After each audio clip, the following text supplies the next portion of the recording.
Welcome to another edition of Northwestern Outdoors Radio, the award-winning show covering fishing, hunting, conservation, destinations, and other outdoors recreation across the greater Northwest. Northwestern Outdoors is brought to you by Max Lure, Sportsman's Warehouse, Cena Sea Seafood, Wallowa County Chamber of Commerce, and the Northern Pike Minnow Sport Reward Fishery Program. And now, let's see what's happening this week with your host, John Kruse.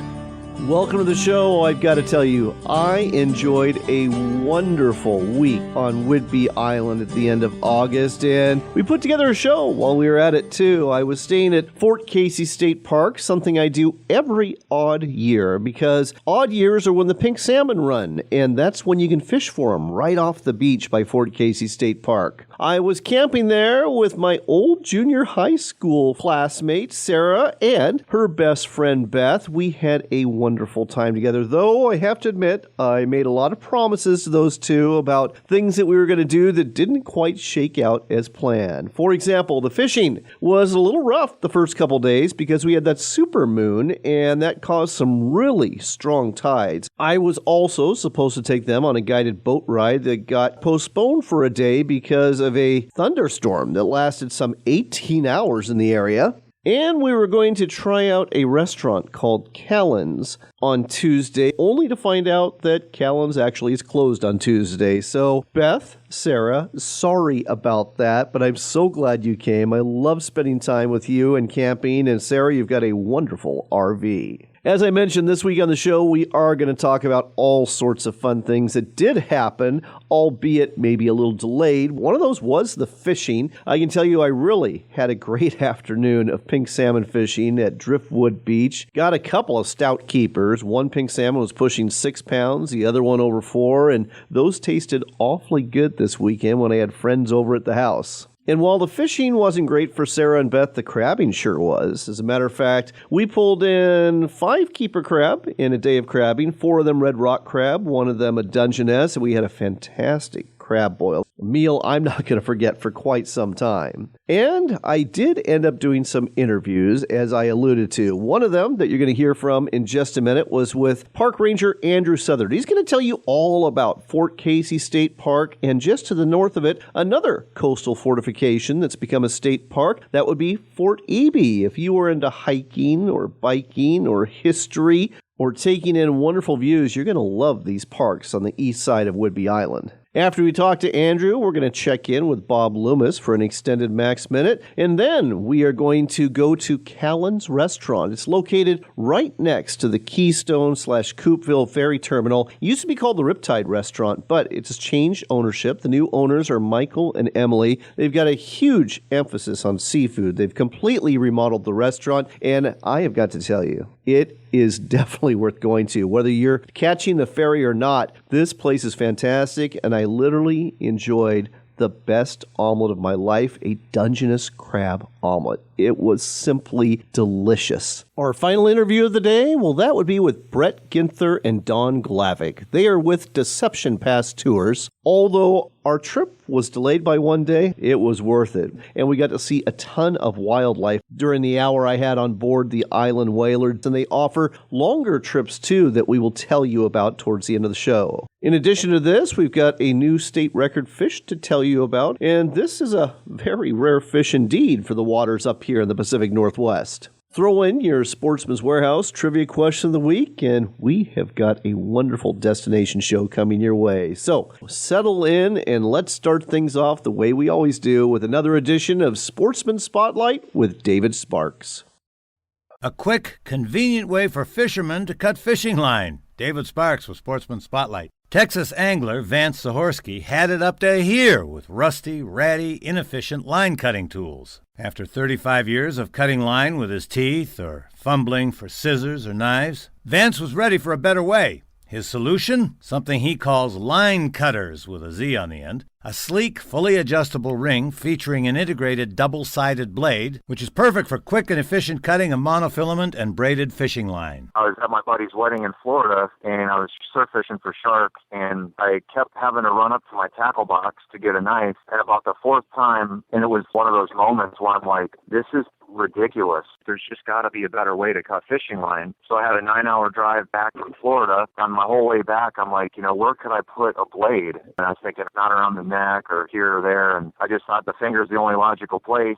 So I went to Home Depot and got some welding putty and had a dental floss cutter at home and took a little metal piece off and made a ring, and it hardened and started using it. My buddies were like, that is insane and I want one, and it just kind of took off from there. Go to the website, linecutters.com. That's CUTTERZ.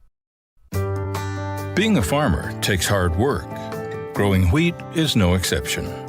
At Wilbur Ellis, we know that the most successful farms are rooted in the right partnerships and the right solutions, like Efficax Soil Retention Adjuvant. Efficax helps you control late season and winter weeds by enhancing the effectiveness of your herbicide. It works by improving spray material coverage, adhesion, and residual activity, making your herbicide investment more efficient than ever. But growing a bumper crop of wheat isn't the only advantage of working with Wilbur Ellis. When you partner with us, you get access to a team of industry-leading experts and the real-time answers you need to boost your yield and your bottom line. That's the power of we. You work hard. Let us help your hard work go further with Efficax. Contact your local Wilbur Ellis representative today to see what the power of we can do for you.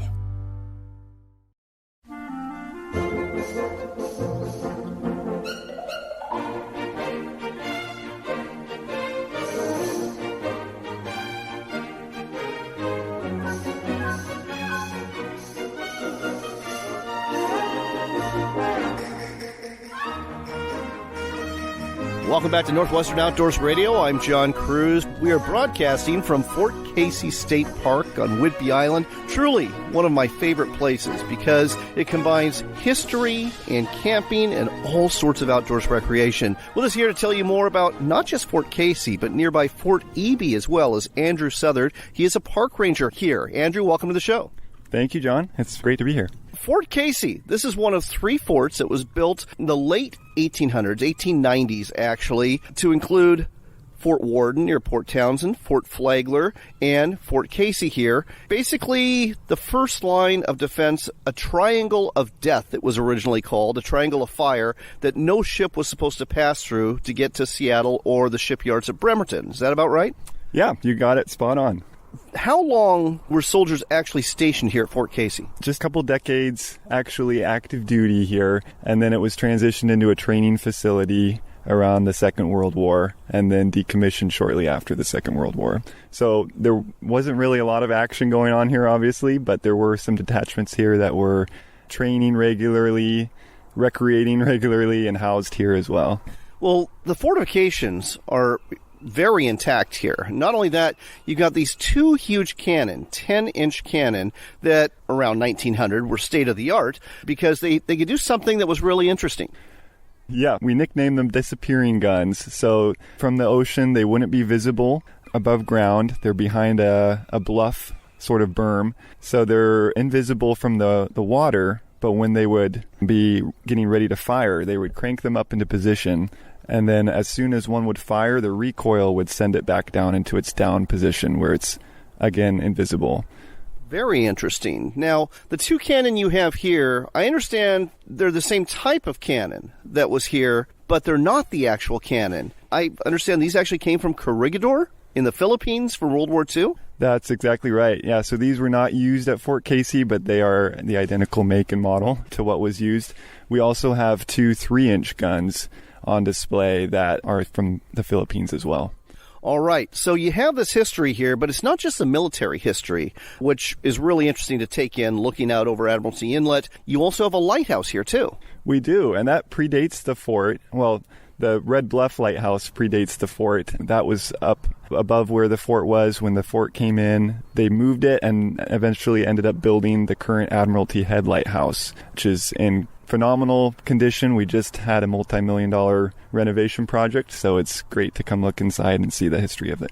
And it is open during the summer months from noon to 4 p.m. daily, so definitely plan on that if you're out here during the summer. And we can't not talk about the camping and the outdoor recreational opportunities. I love the campground here. I mean, it's small, but it's just awesome because it's right on the water. Right. You are in the middle of everything. So you've got the Port Townsend Ferry right next to you that you can walk on and go see the sights in Port Townsend if you'd like. You've got beach access right at your door.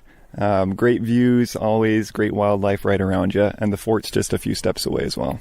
Yeah, it's absolutely perfect, folks. And speaking of the wildlife, you've got bald eagles that are in the trees right above the campground. You've got deer that are wandering around, rabbits that are wandering around. It's a really neat place. And if you look out into the ocean, you're going to see sea lions, you're going to see seals, might even see a harbor porpoise from time to time. Have you seen whales here yet? I have, yeah. And I actually didn't personally get to witness this, but our camp host witnessed some orcas right outside her campsite. So you may see some coming right by your site as well.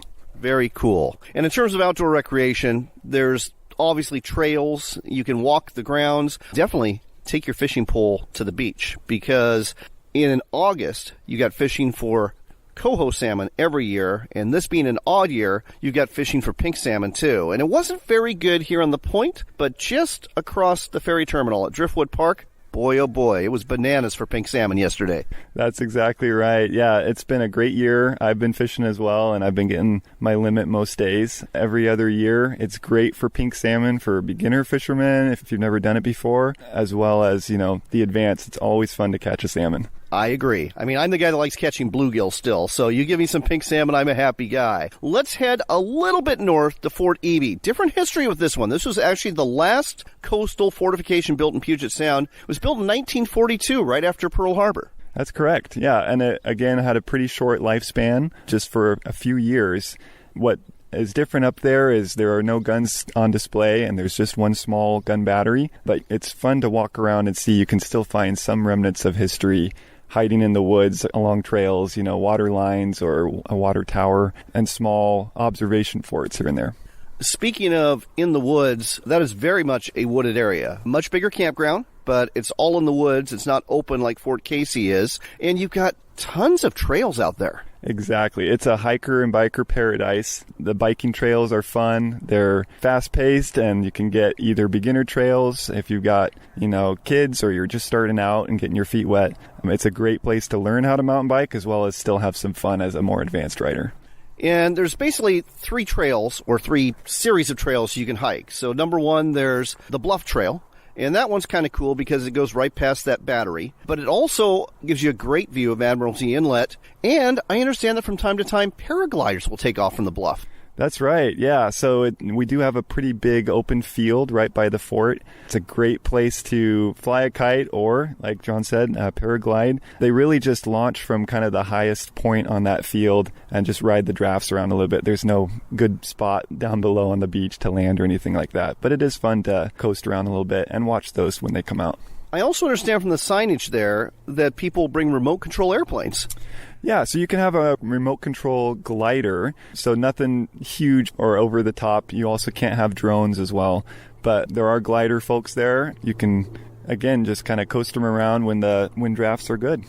Another trail that's right by the beach access takes you to Lake Pondia. Pretty little lake, definitely worth a hike and a visit. Right, and you can spend years in Fort Ebey and never even know that it exists. It's kind of tucked away. It's a very small little, almost pond, but just peaceful, serene, and lots of wildlife around there as well. And then you have the Kettles Trail, and I was talking to one of your interpretive rangers, and she was telling me that the Kettles are actually divots, so to speak, from when glaciers covered this area and scoured the land. Now, I'm guessing all these divots now are in the woods, though. Right, and that's one of our biggest questions from people at Fort Ebey is, what is a kettle? And it's exactly that. It's almost a pothole, a large pothole in the landscape from glaciers. But that creates all sorts of uphill, downhill features in your hiking. So great for biking. Again, you've got steep uphill and steep downhill, and you can just wind your way around in the forest. There's so much variation in the forest floor there. And any idea how many miles of trails are at Fort Ebey, or are we just going to leave it at a lot? My last estimate, I think, was around 35 to 45. I think it's way more than that, though. Right. Bottom line is this, folks. Whether you're a history buff or you just enjoy the salt water and the view, or whether you just want to go camping and be by the ocean and have a good time hiking and fishing and bicycling and just watching other folks do things outdoors, consider Fort Casey and Fort Ebey State Parks at Whidbey Island. Either one, you're going to love them. I guarantee you that, but make reservations well in advance. They are both very popular parks. Andrew, thanks so much for sharing this with us today on Northwestern Outdoors Radio. Thank you, John.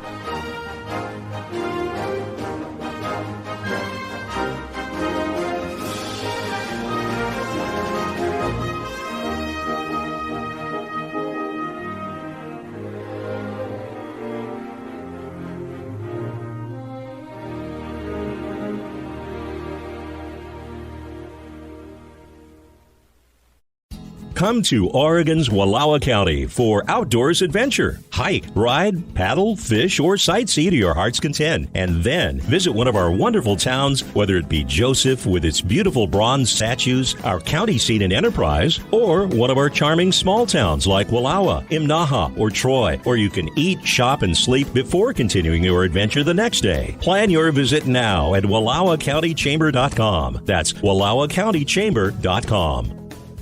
Sportsman's Warehouse is America's premier outfitter, full of the gear you need to succeed this hunting season. Firearms, ammo, archery equipment, decoys, clothing, boots, and more. Find a location near you or shop online today at sportsmans.com.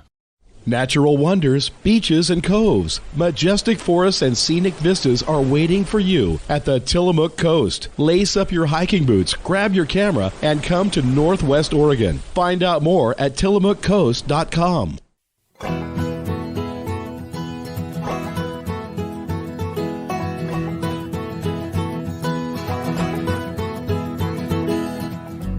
Welcome back to Northwestern Outdoors Radio and to an extended Max Myth, brought to you by Max Lure. Back with us after a vacation up at Lake Chelan is Bob Loomis. Bob, how was that vacation? It was fantastic, John. I'm glad you had a good time, but now let's talk about the Snake River near the mouth of the Grand Ronde. That's kind of ground central right now for both a combined salmon and steelhead fishery. Lots of kings get caught there. A lot of folks are side drifting, but you have another suggestion. Tell us more. Well, you know, John, one of our largest selling products, and it's been like this for a long time, especially in eastern Washington, is the rock dancer jig. It's a bucktail that has a number of different colors. It has a black head with glow eyes, and it works absolutely fantastic for drifting, you know, a jig and a float. You know, it's funny you mention that. When I first started steelhead fishing on the Upper Columbia back in the early 1990s, the go-to offering that was fished off those docks at Pateros off the mouth of the Meadow was the rock dancer below a float and tipped with a coon shrimp. Is that the same sort of thing you're recommending down there? Absolutely. It works absolutely fantastic. I mean, between the colors, the movement that you get out of the bucktail, it works phenomenal for the salmon fisheries up there. And that's something else that's important to note here is that bucktail, unlike marabou, it doesn't just stick together. It still has some movement to it. And there's also a scent collar on the rock dancer, too. Absolutely. We put that collar on there just so you could turn around and scent it up. And it works very well for keeping that scent on there and dispersing the scent. All right. Well, if you are looking to catch some salmon and maybe some steelhead, too, out of places like the Snake River and other rivers here in the Northwest, consider the rock dancer. You'll find it at sporting goods stores all over the Northwest and online anytime at maxlure.com. I'm Bob Loomis, and I fish for walleye. Sometimes when I'm out on the water, I feel like a destroyer captain hunting for targets with my electronics. I'm not hunting submarines, though. I'm hunting fish, and when I find that big one on the fish finder, I want to make sure she's going to bite. That's where the Smile Blade Slow Death Rig from Max Lure comes in. The Smile Blade spins and flashes at ultra-slow speeds, and the one-of-a-kind red hook keeps that bait moving in a way the fish can't resist. It's the Smile Blade Slow Death Rig, only from Max Lure. Sportsman's Warehouse is America's premier outfitter, full of the gear you need to succeed this hunting season. Firearms, ammo, archery equipment, decoys, clothing, boots, and more. You'll find it all at Sportsman's Warehouse. Better still, the knowledgeable staff can help you with tips to help you bag a trophy or a limit. Find a location near you or shop online today at sportsmans.com. Want to go fishing and make money? You are in luck. This year's Pike Minnow Sport Reward Fishery kicks off May 1st. Just register at a check station and go fishing for 9-inch or longer northern pike minnow within designated waters of the Columbia or Snake River. Then you bring your fish back and collect a voucher good for a cash reward. The more fish you catch, the more they're worth. Catch a pike minnow with a special tag and you've landed $500. Find out more at pikeminnow.org. That's pikeminnow.org.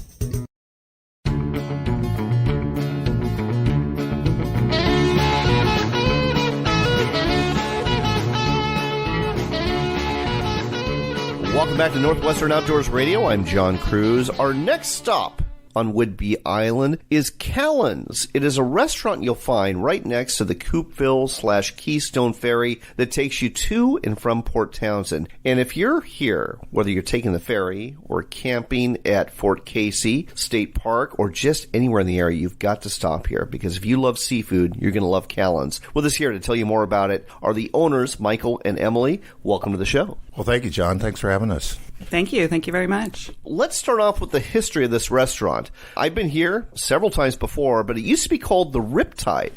Yeah, actually, it was called the Riptide. It was a Tasty Freeze restaurant, and it was across the street where the ferry is. When the state bought the ferry, they condemned the restaurant, but the locals here on Whidbey Island didn't want to give it up, so they actually got a team of people together, came down, jacked the restaurant up, set it on cedar logs, and rolled it across the street and set it in the location where it is now. If it wasn't for them, there would be no Callen's at this point.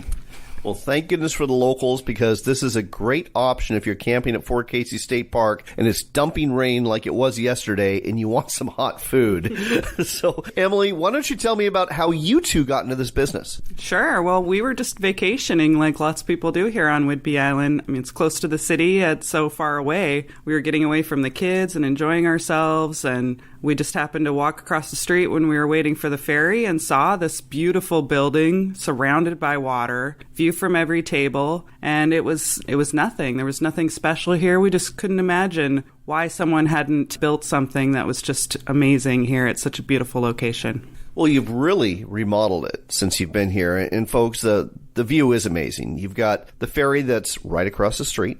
You've got a great view of Admiralty Inlet. And right behind you, you've got Crockett Lake. So, I mean, you literally have like 360-degree views here. It's just a wonderful place to hang out and have a meal or have a drink or have a cup of coffee. But you've made some real changes here. And the biggest change when I walked through the door was the restaurant's literally doubled in size. Yeah, that was always our intention to expand. And we actually took advantage of our downtime for the pandemic when we weren't able to open the building. And yeah, we added an entire new dining room with an additional 60 seats and a full-service bar. Yeah, it's been great. It's worked out well. So this is more than just the breakfast and lunch place that it was before. You know, in past years, remember coming here for ice cream, maybe get something for breakfast and a cup of coffee, and always the fish and chips, of course. But now you actually bring in music a couple times a month.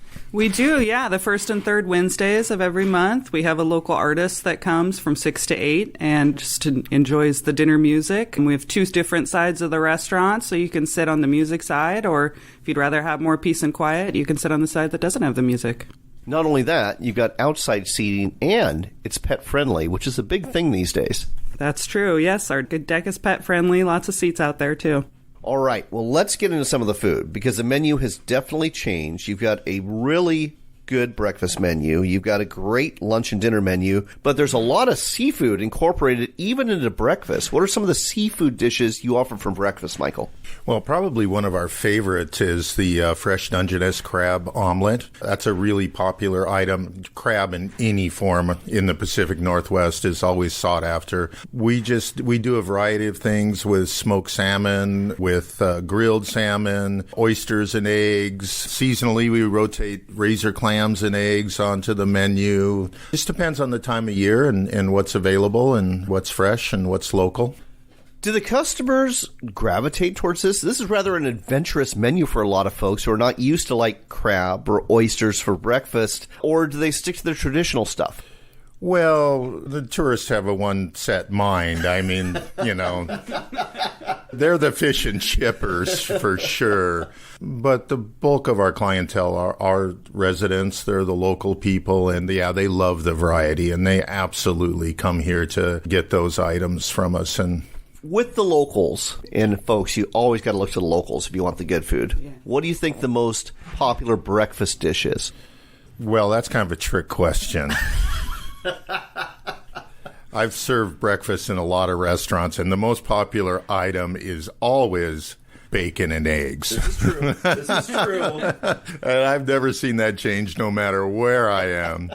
But if you want to ask what our most popular omelet is, it is by far the crab omelet. All right. Well, let's talk about the fact that a lot of your food is locally sourced, and that includes the bakery that you work with. Tell me about that, Emily. Yeah, Little Red Hen Bakery. They're just right down in historic Coupeville, about 4 miles down the road from us. And they bake amazing bread. Everyone here on the island knows Red Hen Bakery. You got to have it. What are some of the other locally sourced companies you work with? I understand, Coupeville, very well known for mussels. Yeah, well, we work closely with Penn Cove Mussels. That's actually been here on the island since, I think they started in the late 70s. And it's kind of an interesting story on Penn Cove Mussels. Our dining room, you've been there, John, the main fireplace room. Right. That wormwood paneling that's on the wall in that dining room. Believe it or not, that paneling was cut from the very first Penn Cove mussel float. Wow. When the float began to sink, Mike Jeffers, who was the original starter of the farm, had the wood kiln dried, and he had it milled into those planks and paneled this entire dining room with Penn Cove mussel float wormwood. So we're directly connected to the mussel farm. So what is the mussel dish that you serve? Well, we serve a variety of them. Right now on the menu, we do a fresh herb, lemon, white wine, and butter steamed mussels. These mussels are just amazing. I mean, it has to do with the fresh water flowing into the bay, creates a brackish water environment, and just intensifies the sweetness of the mussels. I mean, I've sampled mussels from all over, and hands down, the mussels that come from Penn Cove are the sweetest and most delicate that are out there. The problem, folks, when I do these interviews is I start getting really, really hungry, and I'm going to make it worse. So, Michael, if somebody comes to the restaurant and says, what would you recommend I have, what would you tell them? Well, I usually steer them right to the Alaskan weather vane scallops. They're a very small fishery. It's exclusive. You kind of have to be on a list even to be able to get them. And to me, they're the best scallops out there. Sweet, just like candy from the sea. And what are they paired with? Well, right now we're doing Alaskan sea scallop pomodoro, where we take the sea scallops, we just lightly sear them. I mean, you want to keep them as fresh and like all seafood, the more you cook it, the more you're cooking the flavor out of it. So you just want to get them nice and hot. And then we serve them with elephant garlic and fresh basil, fire roasted tomatoes tossed with angel hair pasta. And we kind of stack the scallops on top and do a little balsamic glaze over that with some grana, fresh grated grana parm on top, and they're just delicious. And Emily, I see you've got several dishes that involve salmon. And the fish and chips, cod, halibut, what are they from? We get Alaskan cod. We get it in whole and cut it ourselves. And we do a beer batter with our fish and chips. A little bit different. It is definitely very tender and delicious, and #1 seller for sure.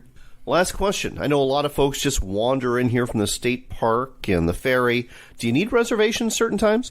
Well, we only take reservations for parties of 6 or more. And generally speaking, even if we're on a wait list, we can get you in 15 or 20 minutes. So, no. Love that answer. Last but not least, Emily, what's the website so folks can find out more and check out the menu before they get here? CallensRestaurant.com, CALLENS.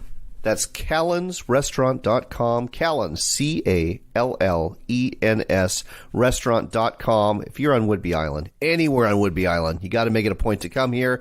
Enjoy the seafood-inspired breakfast, lunch, and dinners that they're going to offer you with fantastic views. You're going to absolutely love this place. Michael, Emily, thanks for sharing this with us today on Northwestern Outdoors Radio. Thank you so much, John. Thank you, John. It was a pleasure.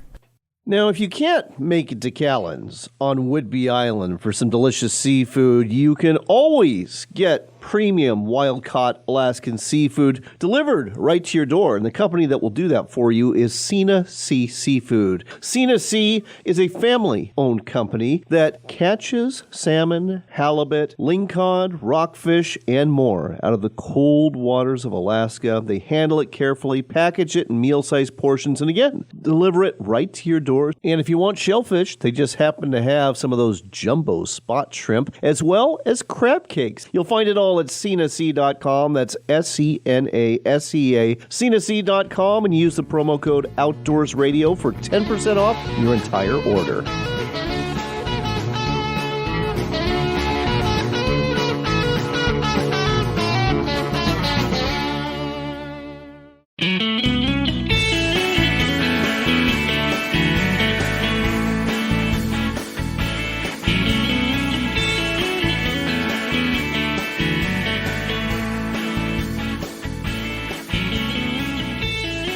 Back in with Northwestern Outdoors Radio. We continue to broadcast from Whidbey Island, and we are near Deception Pass. We're about to go on a boat ride with Deception Pass Tours. With us here to tell you more about the trips that they offer is Brett Ginther. He is the longtime captain of the Island Whaler, and Don Glavick, who is a tour guide with Deception Pass Tours. Welcome to the show. Hi. Thanks for coming out. Well, Brett, I should say hi again, because we did this interview, I think it was like 8 years ago, but we're long overdue to do it again. Love the boat that you take the passengers out on. Why don't you tell our listeners a little bit about it? The boat is a aluminum catamaran built in Bellingham, and we can take out 33 people at a time. Technocraft design, the jet drives on it, so we can get up to speed if we need to. It's super maneuverable because of the jets, and we can get into close, tight spaces of the area if we need to. Well, speaking of close, tight spaces, I think that applies to Deception Pass. Absolutely beautiful landmark here in Washington State. And most people, when they think of Deception Pass, they think of the big bridge there. Why don't you tell us a little bit about that bridge and the history of it, Dawn? The bridge is the jewel of Deception Pass Park, and she was built back in the early 30s, part of President Roosevelt's New Deal. He put a lot of folks back to work after the Depression, and everyone comes to visit. Over 2 million visitors last year here in the area. I know. This is amazing. And Deception Pass State Park is actually Washington State's most visited state park, and most people associate it with just the little part near the bridge where the campground is. But this is a really massive state park, isn't it? It is. It's over 4,000 acres, 38 miles of trails, and 12 islands make up Deception Pass Park. Brett, why don't you go ahead and tell us a little bit about the tour itself that we're about to go on? What's going to happen here? Well, this particular tour that we're going to be doing is a 1-hour tour of the Deception Pass area. So a little wildlife, little history, stories about the area. Wildlife dictates the tour. So if we're out talking about the history and we see some wildlife, it usually trumps what we're doing at the time. But yeah, we'll go out to Lawson Reef, which is a couple miles offshore here, and then the surrounding area.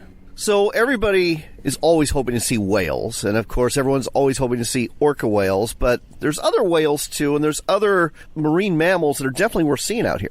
Yeah, marine mammals around here include pinnipeds, such as the sea lions, Steller sea lions, California sea lions, and harbor seals. We also see the harbor porpoises, and then lots of migrating seabirds through here. Right now there's a ton of salmon coming through, so we're seeing salmon jumping everywhere. Lots of people out fishing for salmon as well, so including me. Yeah, and you and me both, literally, yesterday. So, and by the way, folks, the pink salmon, they are definitely on the bite right now, so that's a ton of fun. There are other whales, though. You've got minke whales, which is one that kind of flies under the radar. And what else can you see out here, Dawn?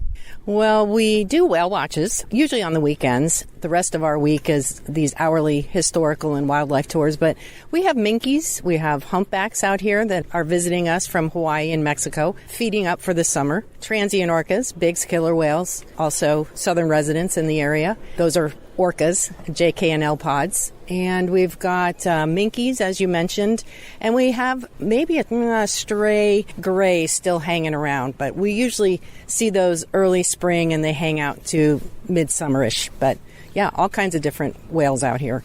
And sometimes you have mistaken sightings, the false killer whale. The false killer whale. That's a new one on me. What's the false killer whale? Doll's porpoise, maybe. Yes, they're black and white, but they're much, much smaller. But you got to admit, sometimes the tourists think they're killer whales. Yeah, they do. Yeah, you could pass it off as one, maybe. But all right, so you got all this beautiful scenery, you got this history, and I guess we should talk about the fact that it's not just the hour-long tour, but you have these whale-watching tours. How long are those? Anywhere between 3 and 4 hours, depending on how far we have to go.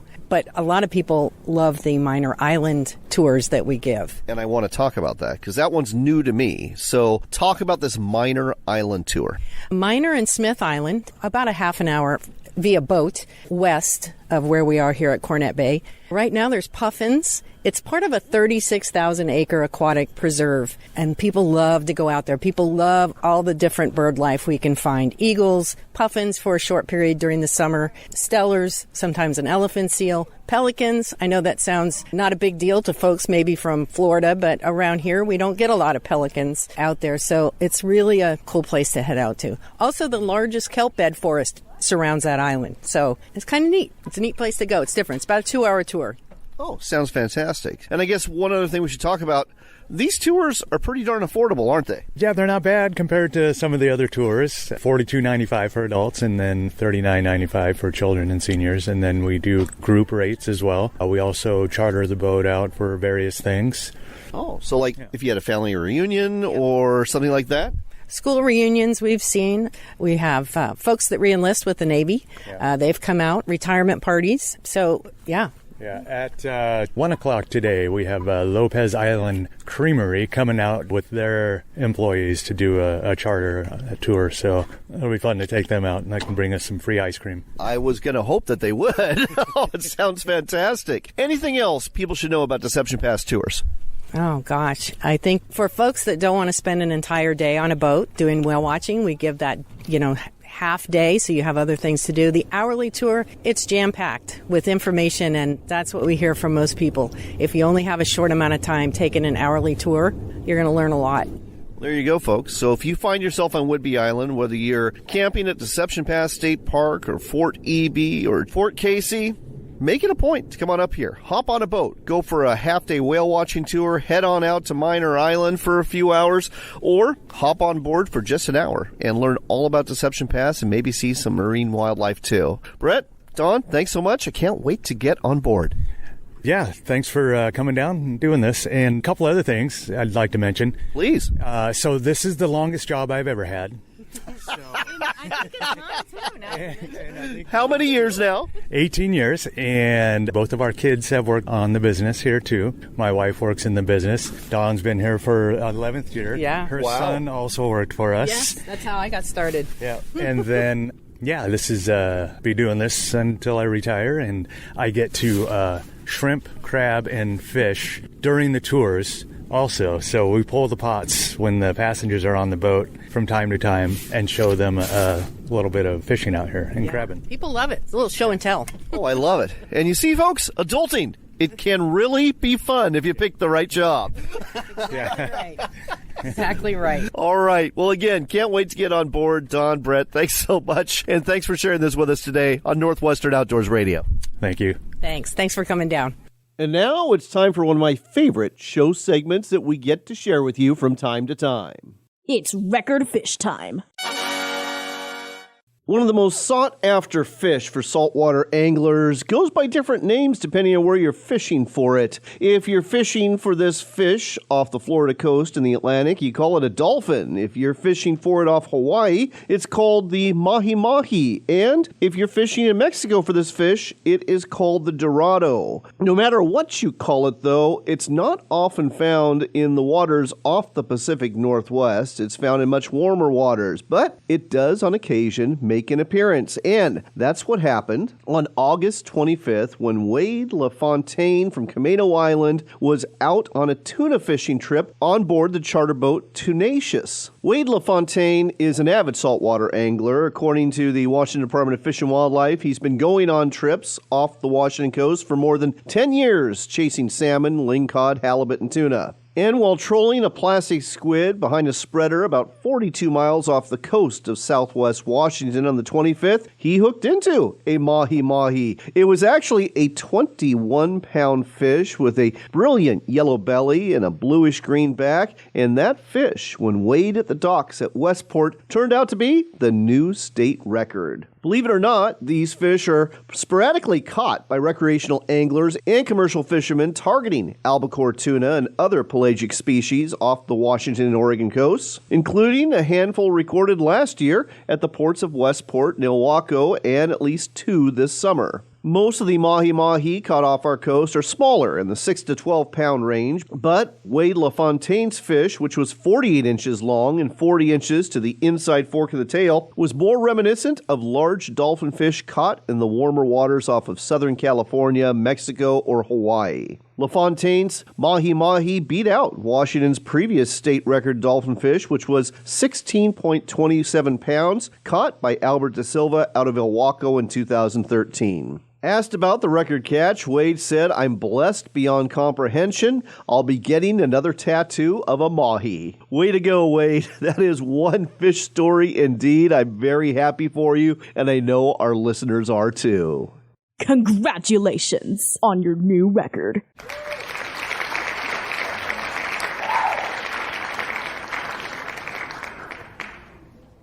Enjoy a meal of wild Alaskan seafood delivered right to your door. Sina Sea offers premium quality wild Alaskan fish and shellfish to include Copper River king and silver salmon, halibut, black cod, king crab, and of course, Copper River sockeye salmon. Order it blast frozen or smoked and experience a slice of Alaska for a special meal you won't forget. Buy your seafood now at sinasea.com. That's SENASEA, sinasea.com. Anglers are getting a raise this year with the Northern Pike Minnow Sport Reward Fishery Program, and the fish are biting. Here's how it works. First, register at a pike minnow station along the Columbia or Snake River. Next, go fishing for pike minnow and bring back all of them that measure 9 inches or longer. The fish are worth $6, $8, or $10, and the more fish you catch, the more each one is worth. Keep an eye out for tagged fish too, because those are worth $500. Go fishing, make money, and have fun. Find out more at pikeminnow.org. In today's news, I'm cooking a brisket. Let's go to Jill at my house to see how it's going.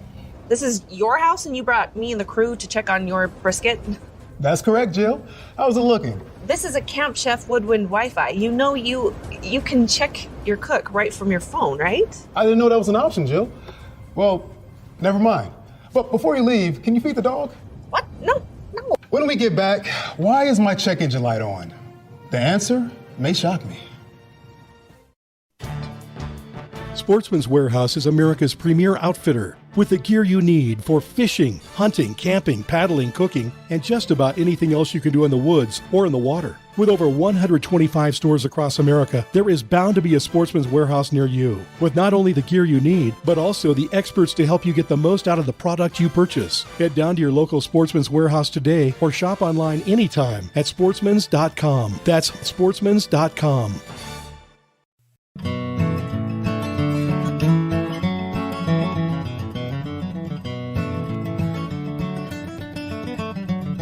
Before we go today, we've got time for one last shot of Northwestern Outdoors Radio with your host, John Kruse.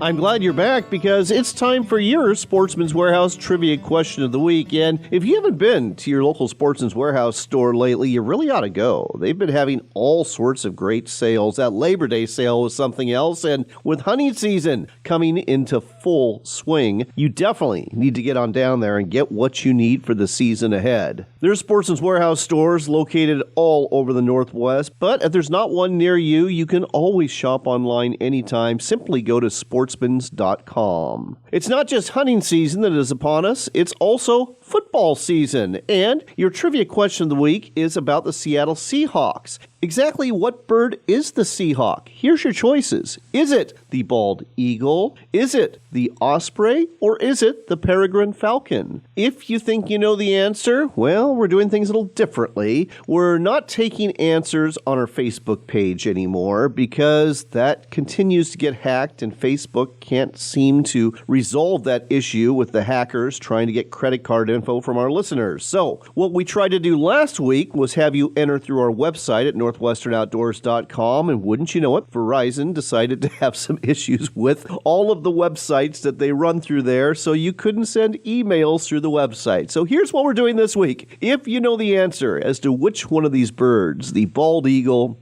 the osprey, or the peregrine falcon, is the Seattle Seahawk, go ahead and shoot me an email at john@northwesternoutdoors.com. That email address again, john@northwesternoutdoors.com. One lucky person who guesses right wins the $25 gift card we give away every week from America's premier outfitter. And on that note, it is time to go. So until next time, do take care, God bless, and make it a point to spend some time outdoors.